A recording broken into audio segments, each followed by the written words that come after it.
Libertex is an international group of companies whose roots go back to 1997.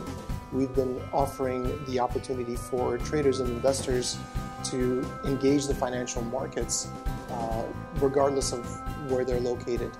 In fact, we have clients from over 110 countries and over 240 instruments, allowing customers to access various global markets so that they can trade and invest. One advantage of trading with a company like Libertex is that you have access to instruments from all over the world. In some cases, depending on where you live, it may be very difficult to access those instruments. If your local service provider, for example, doesn't offer Hang Seng indices, either as a futures contract or as a CFD, you missed an opportunity to take advantage of what's been happening with the index since the start of the Hong Kong protests at the end of April, beginning of May, if I'm not mistaken. The index dropped by a little over 10%, and during that time, you could have, for example, opened a short position using our Hang Seng index, and you could have made a profit as the equity index was dropping while the protest was growing until recently, with the resignation of the mayor, it seemed to have stopped. Before I answer that question, one thing I want to highlight is that of the users that register for our services, we find that over 90% of them have no previous trading experience. So we're the first touch point for millions of clients from all over the world, and we're often their first trading experience. And one of the reasons why new clients choose us is because of the simplicity behind the way that we've designed trading. I've already mentioned that futures contracts can be quite complicated. When you're trading with Libertex, you don't need to understand complicated things like contract specification, expiration date. You don't need to understand how the basis works in trading futures contracts. But there are certain things that experienced traders do that give them an edge in making money consistently over the long run.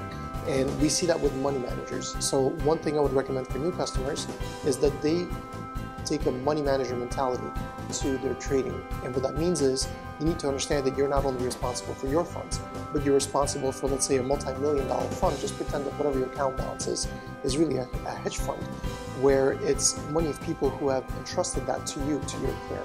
So you wouldn't be willing to place a trade that could put, let's say 30% of that account at risk on any given outcome.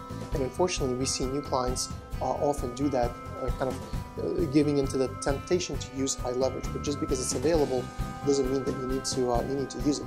So even for shorter term trading, something like 2-to-1 or 4-to-1 leverage could be very appropriate. And this is something that we see consistently. Again, money managers use lower leverage, and they are more conservative with what percentage of their assets they risk on any given trade. They take more of a longer term outlook to their approach. Think of it this way. Let's say your trading strategy is such that on any given trade, you want to make 3 times more than what you're willing to lose. So let's just say you're willing to lose $2,500 on a given trade, and you're looking to make $7,500. So we call that a 3-to-1 risk-reward ratio.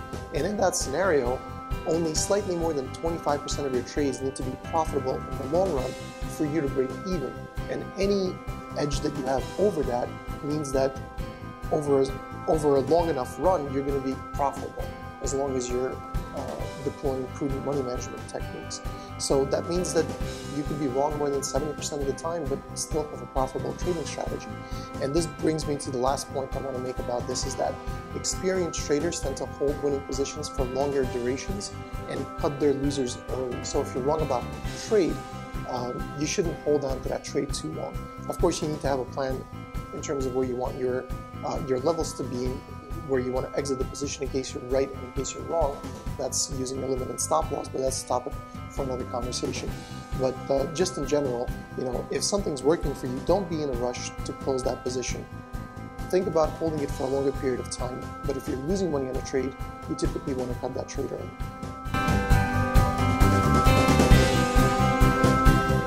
Let's say you're living in Spain, for example, and you're investing in the local Spanish stock market. you're investing in real estate. Let's say you're diversified in real estate. You have a home in Madrid and then you have a vacation home somewhere on the coast. But really, you're not truly diversified because you're very dependent on the Spanish economy. You're very dependent on what's happening with the euro and the euro's purchasing power in the world, because your stocks and your homes are priced in euro. So investors are now understanding that if the euro drops from 130 to 111, all of a sudden that American vacation or that American investment property or even the stock of an American company becomes that much more expensive because the value of your euro has depreciated. And what smart investors do is they diversify. So they don't keep all their investments tied up in the currency of one economy, in this case the European Union. They make some investments in the United States, they make some investments in places like Japan, Southeast Asia, and that way their portfolio is a little more stable despite global volatility, because what we've seen happening over the past few years is decoupling, where economies are going in their own unique trajectories, and you have extreme examples of countries like Turkey, whose economy is not doing very well, versus a country like China, whose economy is still relatively, maybe not as fast as before, but still growing strong.